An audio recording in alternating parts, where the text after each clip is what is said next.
Assalamualaikum warahmatullahi wabarakatuh. Salam sejahtera untuk kita semua. Perkenalkan, nama saya Vinito Rama Febriano dengan NIM 110000120120132. Perkenalkan, nama saya Bulan Majid Noningrum dengan NIM 0133.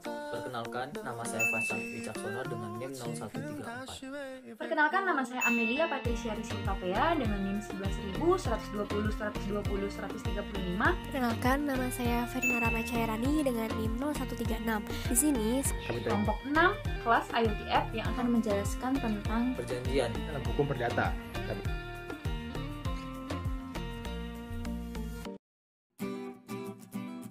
Langsung saja saya akan menjelaskan tentang perjanjian. 1313 BW mendefinisikan perjanjian sebagai perbuatan di mana satu orang mengikatkan dirinya kepada satu orang lain atau lebih. Nah, perjanjian merupakan salah satu penyebab timbulnya perikatan. Nah, perikatan merupakan hubungan hukum antara dua pihak yang saling mengikatkan dirinya atas suatu prestasi. Nah, selain karena perjanjian, perikatan juga dapat muncul karena undang-undang, baik itu karena perwakilan sukarela atau zakwa mening, ataupun perbuatan yang melanggar hukum atau onrek matisda. Nah, untuk kali ini yang akan dibahas lebih lanjut adalah yang karena perjanjian. Ada dua pihak, yaitu si debitur dan kreditur. Nah, debitur akan memberikan hak kepada si kreditur, sementara kreditur akan menerima hak dari si debitur. Selain itu, debitur juga akan melakukan yang namanya prestasi, baik berupa memberikan sesuatu, melakukan sesuatu, atau tidak melakukan sesuatu. Misalnya aja kalau misalnya ada utang piutang, nah si debitur ini harus bayar utang ke si kreditur. Nah, utang piutang ini merupakan prestasi, yaitu memberikan sesuatu. Lebih lanjut, ada 4 syarat yang harus dipenuhi dalam membuat perjanjian. Entah syarat tersebut harus dipenuhi oleh yang membuat perjanjian, atau syarat subjektif, maupun syarat tersebut harus dipenuhi oleh objek yang diperjanjikan atau syarat objektif. Nah, untuk syarat subjektif, yang pertama ada kedua pihak yang saling sepakat untuk membuat perjanjian. Yang kedua, kedua pihak tersebut harus cakap membuat perjanjian. Nah, untuk syarat objektif, yang pertama ada objek yang diperjanjikan, dan yang kedua, objek tersebut untuk kausa yang halal. Selanjutnya, keempat syarat tersebut akan dijelaskan oleh teman saya. kesepakatan antara para pihak atau kemauan bebas toast the meaning. Beberapa teori tentang kapan adanya kesepakatan adalah sebagai berikut. Pertama, ada teori tentang pernyataan kehendak atau willing theory. Saat penawaran telah dinyatakan diterima oleh pihak yang lain pada saat pengiriman pernyataan bahwa penawaran telah diterima. Teori penerimaan atau on funds theory. Teori ini berbunyi bahwa saat penawar menerima pernyataannya bahwa penawarannya diterima. Yang keempat yaitu mengetahui atau Venre innings theory. Teman-teman, teori yang keempat ini adalah kondisi saat penawar mengetahui penawaran tawarannya telah diterima. Lain daripada 4 hal yang tadi, kita juga akan menyoroti ada 4 penyebab cacatnya suatu kehendak. Yang pertama, kekeliruan. Yang kedua, pemaksaan. Yang ketiga, penipuan. Dan yang terakhir, penyalahgunaan keadaan. Yang pertama ada dwelling. Pembatalan perjanjian akibat dwelling disebabkan oleh 2 hal. Yang pertama, dwelling terjadi menyangkut benda atau job son the high. Yang kedua, dwelling menyangkut person atau orang yang mengakibatkan batalnya suatu perjanjian. Yang kedua adalah paksaan atau geweld. Paksaan atau geweld ini adalah orang yang dipaksa kehendaknya menjadi tidak bebas dan cacat. Paksaan adalah paksaan psikis dengan ukuran manusia yang berakal sehat atau kepatuhan yang disebut dengan religi. Paksaan bukan saja terhadap pihak dalam perjanjian, tetapi juga terhadap suami, istri, dan pihak-pihak lainnya. Yang ketiga ada penipuan atau bedrock. Penipuan ini yaitu pernyataan kehendak pihak-pihak memang ada, namun murni karena terkecoh atau mendapat gambaran yang keliru oleh pihak yang satu.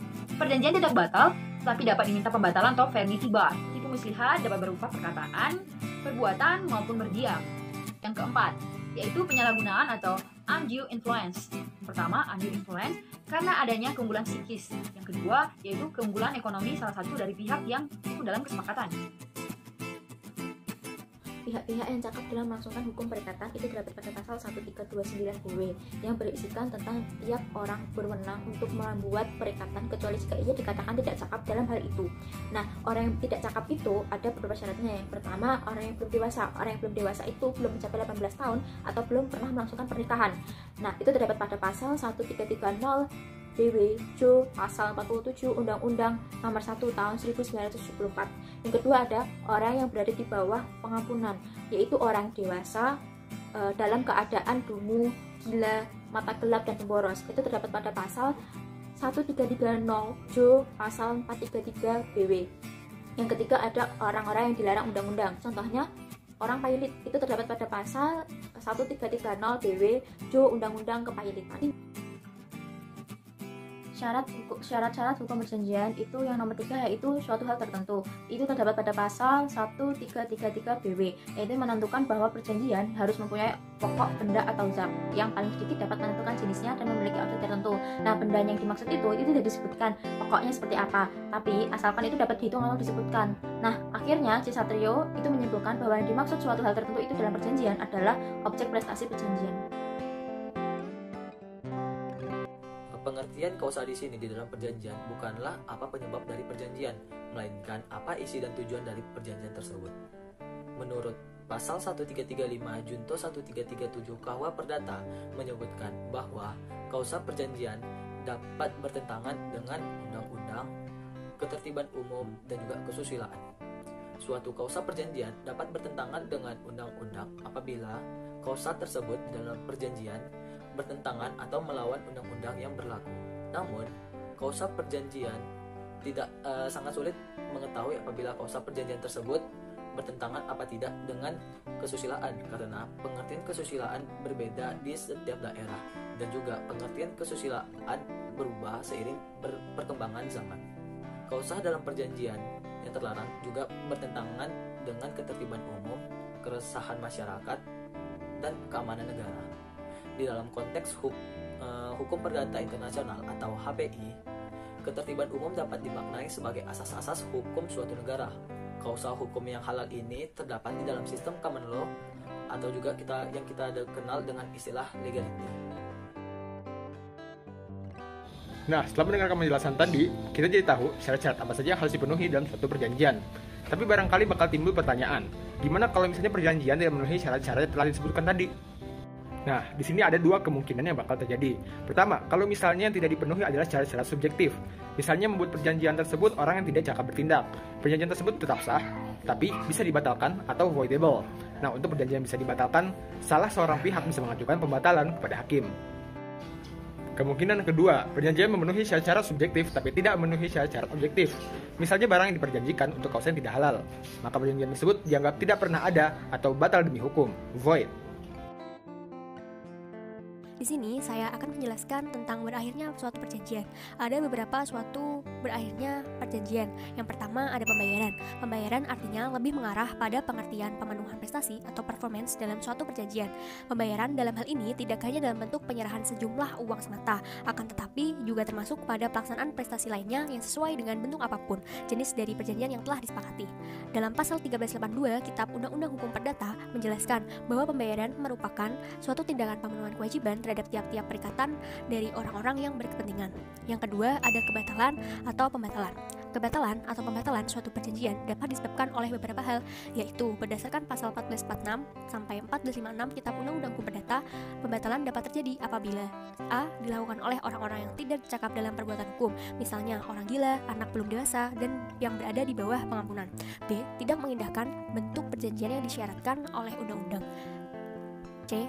adanya cacat kehendak. Jadi, batalnya perjanjian atau hapusnya perjanjian dapat disebabkan batal demi hukum dan batal karena dapat dibatalkan. Yang ketiga, ada pembaharuan hutang atau novasi, yang merupakan peristiwa hukum yang dapat menghapuskan perjanjian yang diperbaruinya, yang artinya dengan adanya suatu kesepakatan lama akan menjadi hapus dengan sendirinya. Yang keempat, perjumpaan hutang atau kompensasi, yang artinya perjumpaan hutang antara debitur dan kreditur yang sama-sama mempunyai piutang ataupun tagihan antara kedua belah pihak.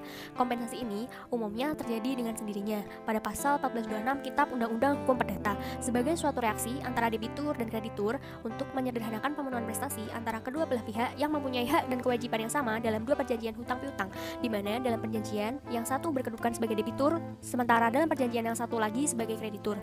Yang kelima, pencampuran hutang. Pencampuran hutang terjadi apabila kedudukan sebagai pihak debitur dan kreditur berkumpul pada suatu orang yang memberi konsekuensi hukum hutang tersebut yang menjadi terhapuskan. Yang keenam, ada kadaluarsa. Berdasarkan pasal 1946 Kitab Undang-Undang Hukum Perdata yang dinamakan kadaluarsa atau lewat waktu adalah suatu upaya untuk memperoleh sesuatu atau untuk dibebaskan dari suatu perikatan dengan lewatnya suatu waktu tertentu dan atas syarat-syarat yang telah ditentukan oleh undang-undang. Sekian dari saya, terima kasih. Nah, akhirnya sampailah di penghujung video kali ini. Kami dari kelompok 6 kelas IUTF mengucapkan terima kasih atas perhatiannya dan mohon maaf apabila terdapat berbagai kesalahan. Akhir kata, wassalamualaikum warahmatullahi wabarakatuh. Salam kebajikan.